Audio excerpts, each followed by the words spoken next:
التائبون والعابدون الحامدون السائحون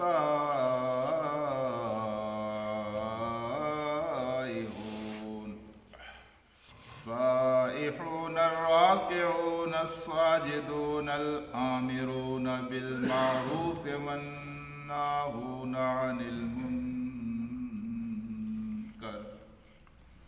والحافظون لحدود الله وبشر المؤمنين صدق اللہ العلی العظیم۔ رفقائے گرامی، اللہ تبارک و تعالیٰ آپ کا محبوب اور آپ کا مطلوب ہے، اور ایک بندہ مومن کی سب سے بڑی سعادت یہ ہے کہ وہ اپنے محبوب اور اپنے مطلوب تک پہنچ جائے۔ آپ کے محبوب نے اپنے تک پہنچنے کے لیے آپ کے لیے ایک راستہ نہیں رکھا، بلکہ آپ کے محبوب نے آپ کو اپنے سے ملانے کے لیے 10 راستے رکھے کہ جس راستے سے چاہو میرے گھر چلے آؤ، میں تمہیں مل جاؤں۔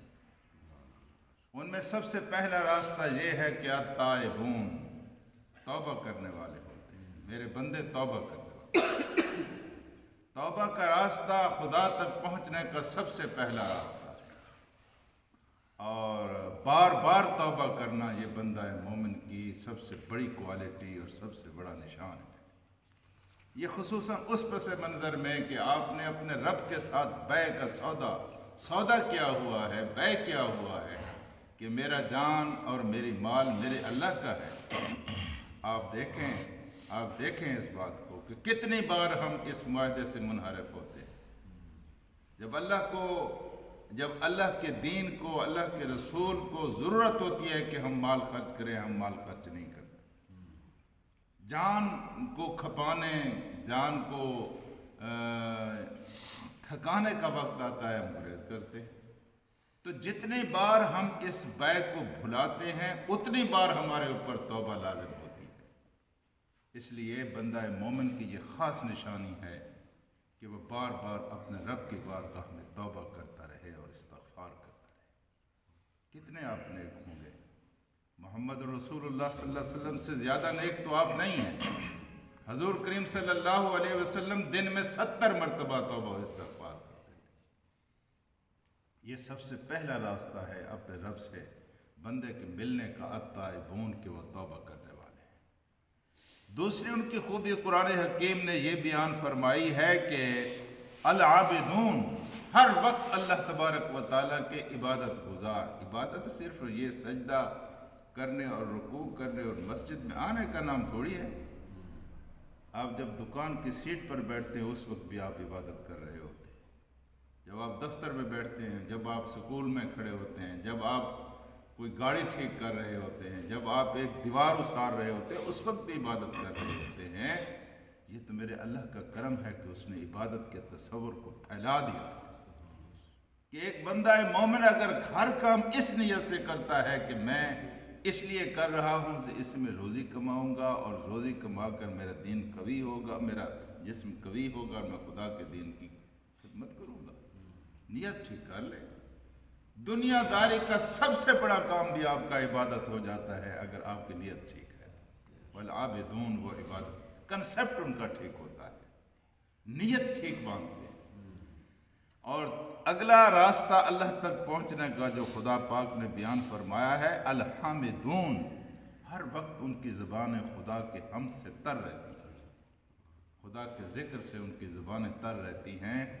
اور یہ جو اللہ کے رسول نے ہر سرگرمی پر ایک دعا سکھلائی ہے آپ کو کہ جب آپ کو چھینک آئے تو جب آپ نے لقمہ اٹھانا ہے تو آپ نے بیت الخلاء جانا ہے، آپ نے وضو کرنا ہے، جی آپ نے صبح اٹھنا ہے، جب آپ نے گاڑی پر سوار ہونا ہے، جب آپ نے روٹی کھانی ہے، روٹی کے بعد کی دعا، یہ سارے کے سارے اذکار میرے پاک رسول نے ہمیں بتا دیے ہیں۔ اگر ہر وقت تو ممکن نہیں ہے کہ آپ اللہ اللہ کرتے رہیں، دنیا میں رہتے ہیں نا، لیکن آپ کی دنیا داری کے سارے کام بھی اللہ کے حمد میں آ جاتے ہیں اگر ان ساری سرگرمی اور مشاغل کو اختیار کر لیں جو محمد رسول اللہ صلی اللہ علیہ وسلم نے آپ کو بتایا۔ الحامدون، ہر وقت رب کی حمد کہتے رہتے ہیں۔ اور اگلی خوبی جو ان کی یہ وسائحون سیاحت کرتے ہیں، گھروں سے نکلتے ہیں، تعلیم کے لیے نکلے ہیں، تجارت کے لیے نکلے ہیں، جہاد کے لیے نکلے ہیں، اللہ کے دین کی اقامت کی جدوجہد کے لیے نکلے ہیں۔ جب آپ گھر سے پیر قدم رکھتے ہیں تو دراصل آپ اپنے خدا کے لیے نکلتے ہیں۔ ہاں جی، الصائحون، خدا کے لیے نکلنا، خدا کے لیے نکلنا، خدا کے لیے نکلتے ہوئے اللہ کے فرشتے آپ کے پاؤں تلے اپنے پر بچھاتے ہیں جب ایک آدمی اللہ تعالیٰ کے دین کی تعلیم کو حاصل کرنے کے لیے نکلتا ہے۔ تو آپ یہاں کیوں بیٹھے ہوئے؟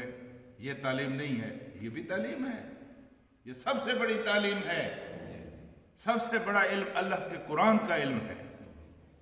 اس لحاظ سے ہم خوش نصیب ہیں کہ ہم 10 منٹ صبح بیٹھتے ہیں اور اللہ کے دین کی تعلیم حاصل کرتے ہیں۔ یہ آن لائن سلسلہ ہے، بہت سارے لوگ اس سے جڑے ہوئے ہیں، جب ہم بات شروع کرتے ہیں تو وہ بھی بیٹھ جاتے ہیں۔